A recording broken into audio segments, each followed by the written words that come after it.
So, Andy, we're back where it all started. We actually met here in 2012 for the first time. Yep, we did.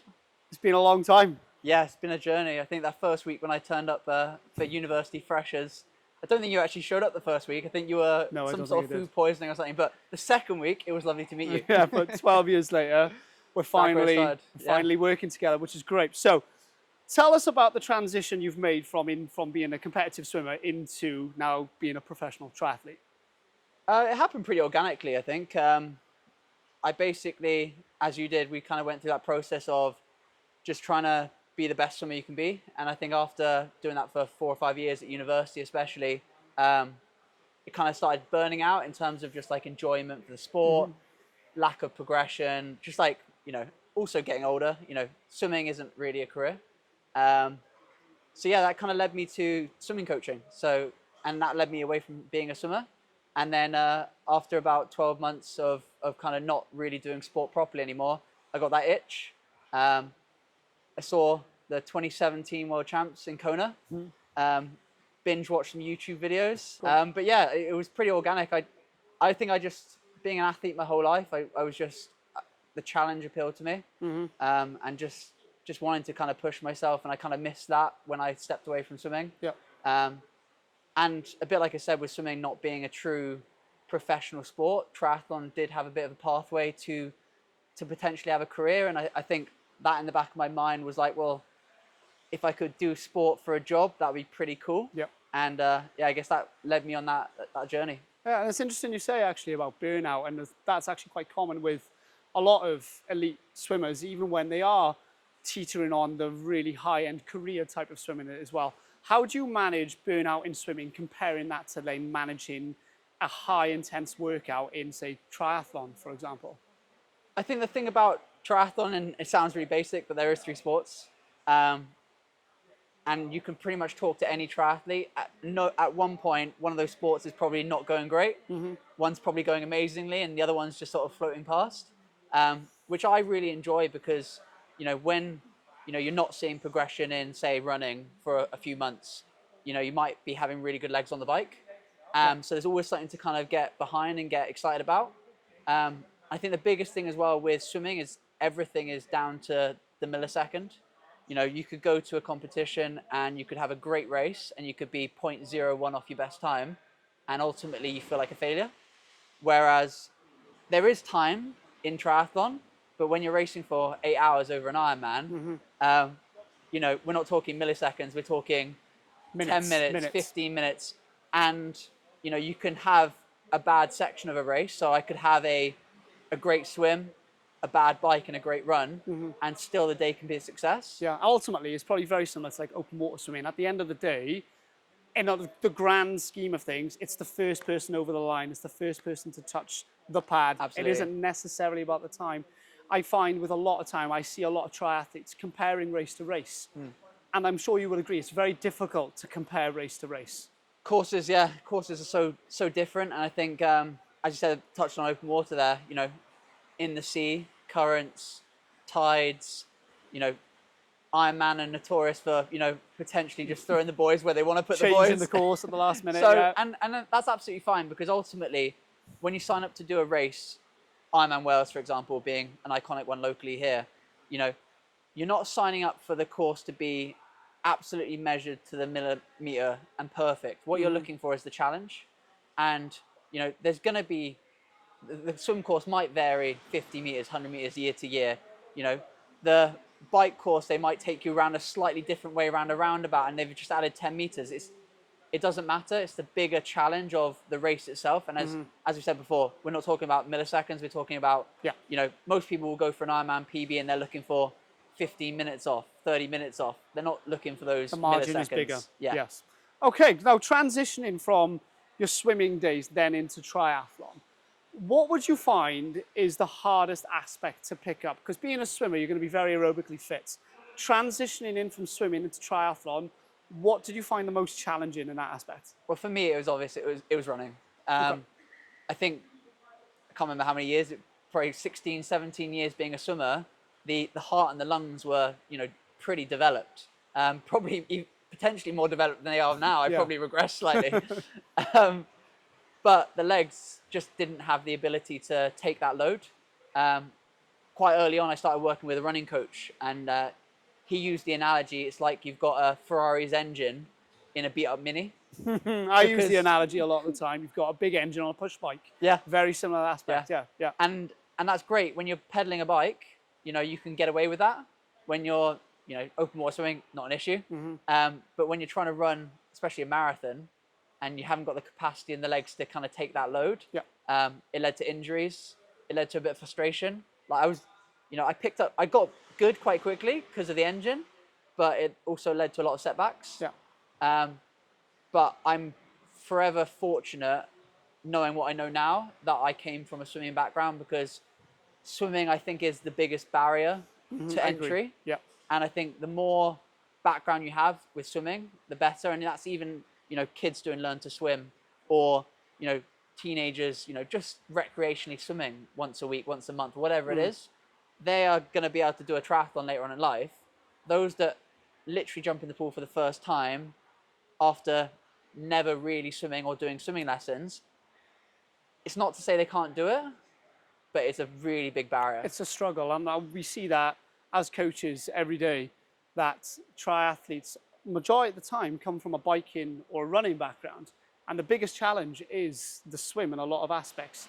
And what we need to try and think about a little bit more is people can be aerobically fit in general, but there's a term thrown around a lot of the time called swimming fitness, and it's quite a generic term, but all swimming fitness really means, and I'm sure you agree with me, is being exposed to the water, having consistency through your swimming, and you will find your general fitness. Is that something which you agree 100%, with? 100%, yeah. So, moving on. I'm going to touch upon something which you mentioned there about experiences which you've had, both positive and negative. Okay. But what's the swapping from going from an amateur age group athlete into being a professional athlete? What's that process, and does the training actually change at all? Yeah, so I guess for most people who enter the sport, the process of going from age grouper to professional is simply you get to the point where you're at the front of these age group races, you're winning them, you're podiuming, but you're also getting closer and closer to the professional ranks, potentially even beating professionals at some races. So for me, I used a gateway event, which was Outlaw here in the UK. Okay, gateway event meaning? Which British Triathlon basically highlighted Outlaw Triathlon as a high standard race. And they basically put a criteria saying, you know, if you finish as the first amateur and you finish on the podium, we'll give you a license to race professional the following year. And that's the way I got in. Okay. You can also do it on a percentage of the winner's time at an Ironman race. So those that come and do 70.3 Swansea this year, whatever the winner goes, if you're within, I think, 4% or 5% of that winning time, you are entitled to go to British Triathlon and ask for a license. So that's the process, I guess. I went through it with the gateway. The step up is much, much bigger than I ever anticipated. That's interesting, actually, because a lot of people who are age group athletes have full-time jobs. They have a limited amount of time to how they can train. A lot of people probably perceive being a professional triathlete as, I am quitting my daytime job, and then I'm a professional athlete, and money starts flooding in. And I'm guessing from the laughing, that's probably not the case. Yeah, and it's definitely a misconception. Yeah. You know, there is money to be made in triathlon, and I'd be lying if I say I don't make money through triathlon. I have some great partners. Obviously, the partnership with yourself is one of those. I also earn some money through racing. You know, winning, well, not necessarily winning. I haven't won a pro race yet. Placing. But placing, you know, finishing on a podium at 70.3 Swansea was a really big highlight of that. So there's avenues to earn income. But as you know, my day job or my part-time job is coaching. So triathlon coaching, online coaching, swim coaching, open water coaching. I look at myself as a part-time professional. Okay. Because that's pretty much what it is. If you look at like my income, streams of income, I probably earn 50% of my income through coaching. I earn 50% of my income through being a professional triathlete. So it's got to be a balance. It's got to be a balance of everything. And yeah, exactly. And I think what you said about you know, quitting a day job and then going all in triathlon, it's a very unrealistic avenue unless you have massive financial backing from the get-go. I would say that 75% plus of professionals who race in professional Ironman races, they've got some kind of other income through coaching or part-time work or whatever it is. But there's very, very few out and out professionals, as in like all they do is train. Yeah. You know, And then to name a few names, it's Charles Barkley. Lucy Charles Barkley, Yeah. you know, you're Alistair Brownie, obviously Yeah. retired now, Yeah. but you know, you've got to be, and obviously once you reach that kind of standard and tier of ability to earn, you can earn a lot of money. Yeah. You can do very, very well in the sport. And I think that's what's aspirational about being a pro is there is money to be earned and money to be made. But the avenue to get there is Yeah. you've got to work. You know? I guess there's multiple avenues as well. You can put yourself out there as a corporate means, or you can actually be performing really well. And that's probably quite good for a professional triathlete because there is multiple ways where you can be proud and call this your job as opposed to a hobby. Fab. Right. Going on to races, you touched upon them before. There's been some fantastic standout races. Now, us being friends, the proudest I've been of you is when you were on that podium in 70.3. It's great to see how much work you put into what you're doing and then you see something from it. Yeah. Talk us through getting on that podium and what was that race like? So that race was very, very meaningful for me because, as I mentioned earlier, the step up from being an age grouper to being a professional was, I think, more significant than I anticipated or gave it credit for. But I think a lot of people underestimate that step up process. It's not about just going a little bit quicker. It's about dynamics, you know, who turns up, you know, and you've got to have a good, consistent day, not just have like a good bike or a good swim. You know, you've got to have a good all-around day. And it actually came at a point last year where I'd had a string of some really bad results. So I'd gone to Ironman Texas and caught the flu. I finished, but it wasn't pretty. I flew all the way to Australia. Again, had a terrible day. And I was actually at this really kind of low point in the year where, you know, as I said before, part-time professional, I'm kind of considering like, is this really a means to kind of do? I'm very passionate about it, but is it really a feasible job?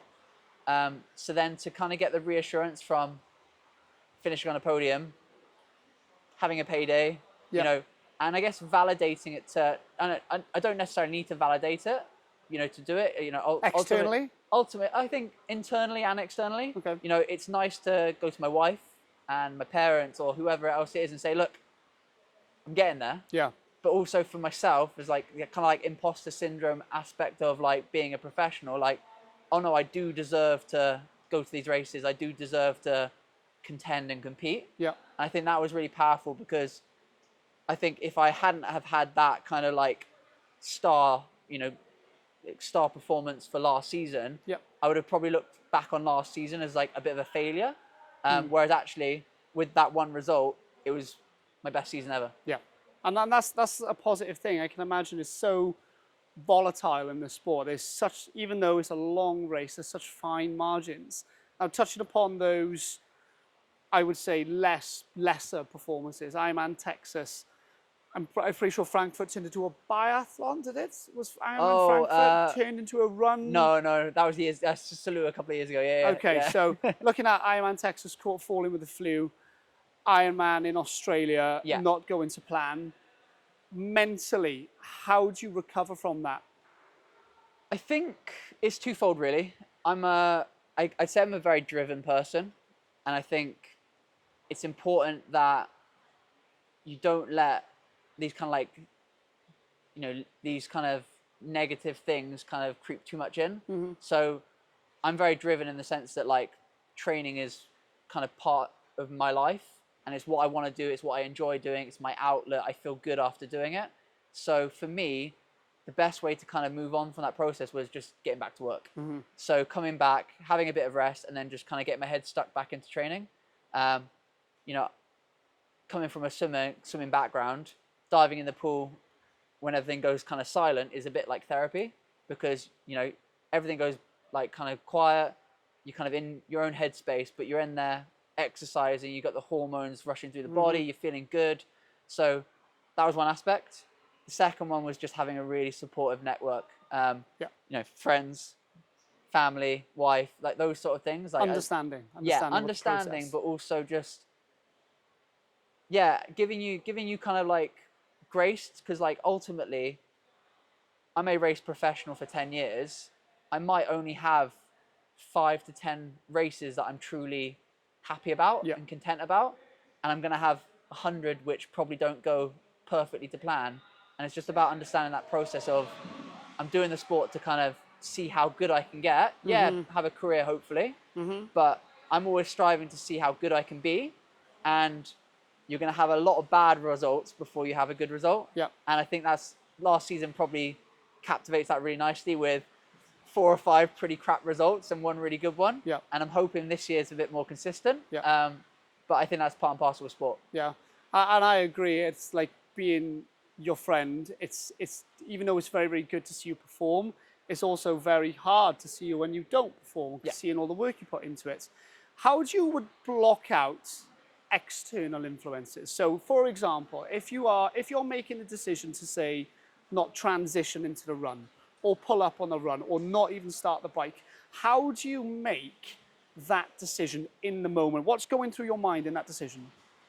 They can be pretty emotional, I'd say, especially because anyone who's done a race that's lasted, you know, for the professionals 8 to 9 hours, you know, age groupers last up until 17 hours.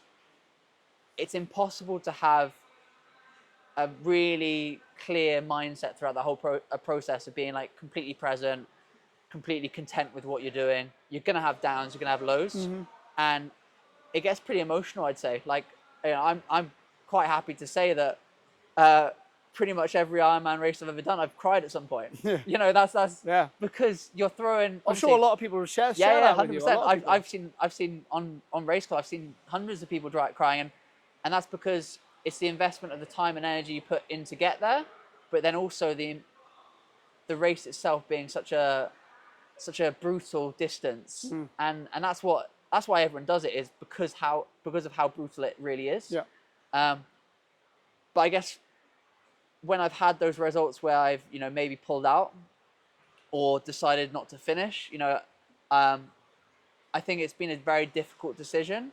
I think the difference between, I guess, myself being a professional and then like an age grouper is, you know, if I was an age grouper and I was only doing like 1 Ironman a year or 2 Ironmans a year, I'd finish them no matter what, and I'd walk around and I'd just get to the end. But being a professional and knowing that, you know, there could be another race in 2 weeks' time, you've also got to think about like, you've got to think a bit more of it like as a career and as a business, of like, well, this isn't, you know, sometimes there's a reason to walk it in, but sometimes there's a reason to say, well, actually, today's not my day. There's a race in 3 weeks' time. Let's get home, go to bed, try again 3 weeks' time. And actually, my season before last, I DNF'd because of a mechanical one weekend, came back 7 days later and raced 70.3 Swansea and got fourth. Yeah. And if I'd finished that race the week before, I definitely wouldn't have got fourth at Swansea. Yeah. So, and it's very similar to, like, interesting you say about the analogy of, I've got another race in 3 weeks' time. Looking at like Formula One, that's like why they retire cars early, because Exactly. they just say, look, you know what, let's save. It's not our day today. let's fix the car. You're not going, Yeah. I've crashed today, so I'm not going to do the rest of the season. It's kind of having that experience and that know-how to go, you know what, I don't have to prove anything to anyone. Or the only person I'm trying to prove to is myself. Yeah, for This isn't my optimum. So I'm guessing the mindset a lot of the time then is not one of negativity, but one of positivity and looking forwards. Yeah, 100%. And I think you're looking forward, so you're using that kind of forward thinking mindset. But I always say that it will always follow with some emotional tears. Yeah. Because it's very difficult to finish a race and then, you know, go back, turn on your phone, for example, and, you know, feel like you've let people down, or, you know, have people question like why you've not finished the race and stuff like that. And I think that way then you can get that like failure kind of feeling coming through.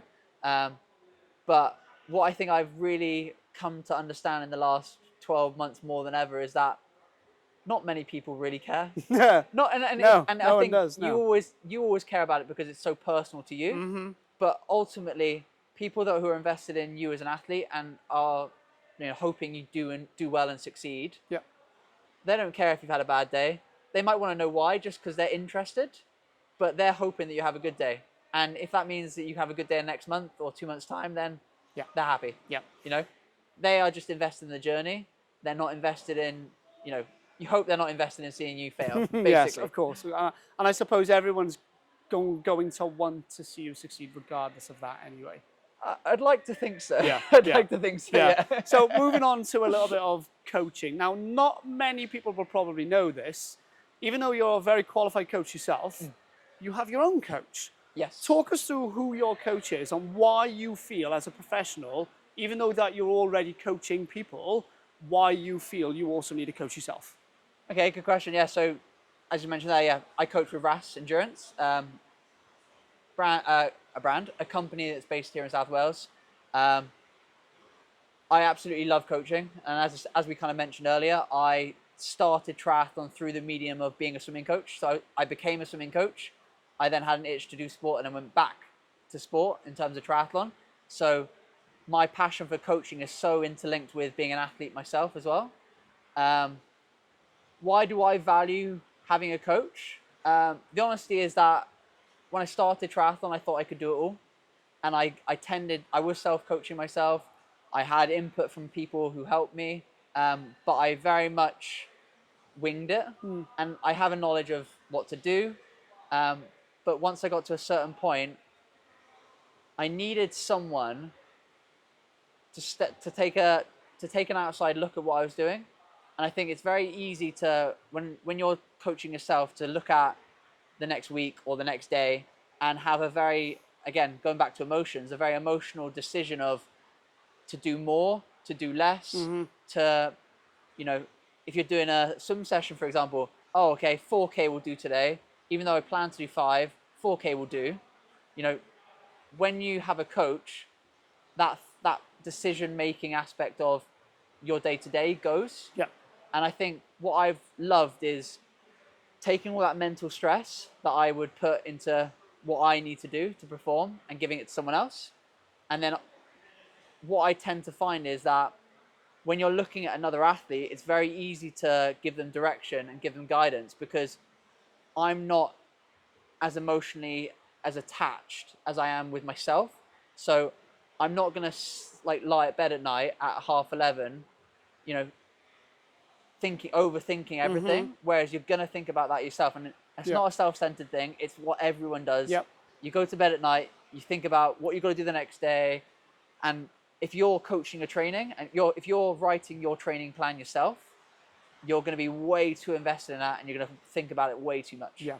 And I guess that's why it's important to have a coach at any level, whether you're starting 100%. or even if you're on elite level. And I think I almost think that there's similarities if you're a beginner to if you're a professional in terms of the programming aspect, someone looking after you, that sort of thing. But I think the biggest difference, I'd say, between an amateur and a professional is that I think the accountability is a lot higher with the age group athletes. I think having a coach with an age group athlete, they want to always tick the boxes and prove to the coach that they're doing the sessions. Whereas I feel like when you're professional already, your accountability should be a lot higher anyway, and you shouldn't need someone to be like, why haven't you swam, biked for 3 days or whatever it is, Yeah. So it's an interesting one, but I think coaching is probably one of the biggest things that people should invest in before a nice fancy bike, the most expensive wetsuit, the nicest trainers. I think having a coach is probably a fundamental piece. And then obviously going back to MySwimCo, if you haven't got a background in swimming coaching is probably the biggest, most important, even more than having a triathlon specific coach. Yeah, and that, not to talk about MySwimCo too much, but the swimming element is the hardest one, which you haven't done before. Everyone knows how to run, everyone knows how to bike. If you are, what would you say to a beginner who's very good at running or on the bike or both, who want to start into triathlon? What tips you giving them to start up and try? Or what tips you giving them when they're swimming as well? So if we take just triathlon in general, it would just be, for the first few months, just getting in the pool, enjoying the process of mixing up the sports, because as I said, if you take just a pure runner, you know, just starting to cross train a little bit more, getting him in the pool, frequency over duration. If you can jump in 3 or 4 times a week and do 500 meters, that's better than jumping in once and trying doing 1,000 meters. Yes. You know, so lots of frequency. In terms of a coaching aspect, we've got to go fundamental, and it sounds really basic, but posture, line, balance. Yes. Floating, streamlining, kicking, like really simple drills. When you start your triathlon journey, if you nail them from the get-go, you will do absolutely amazingly. Yeah. If you start swimming with terrible technique from the offset, you're going to have to correct a lot. Yes. And it'll actually be a harder process. Yeah. So I'd almost say, like, start with the basics. Yes. Always. Yeah, and I agree. I find that if you don't start at the basics, you reach your ceiling very quickly. early, Yeah. very quickly. And it's very easy in the triathlon game to go in and swim the distance. A lot of people just try and swim the distance, which is going to tie you over for a long period of time, but you're always going to reach your ceiling relatively early. Yeah, 100%. What's next? What's on the agenda for this season? So this season I'm going to try and do the Ironman Pro Series. So not to bore everyone, but I basically got to do 5 races and try and score as high a points as I can based on the winning time. So you basically, I think the slogan is every second matters, or every second counts, or something along those lines. So basically finish as close to the front of each race as I can. So I'm going to go to Ironman South Africa, Ironman Texas. I'm going to race at home at 70.3 Swansea. And then seeing how the first few races go, hopefully the Ironman World Champs in Nice, and then the 70.3 World Champs in Marbella. And that will be my season. Maybe add one more race around there. Brilliant. Well, good luck for it. Thank you very much. Thank you very much.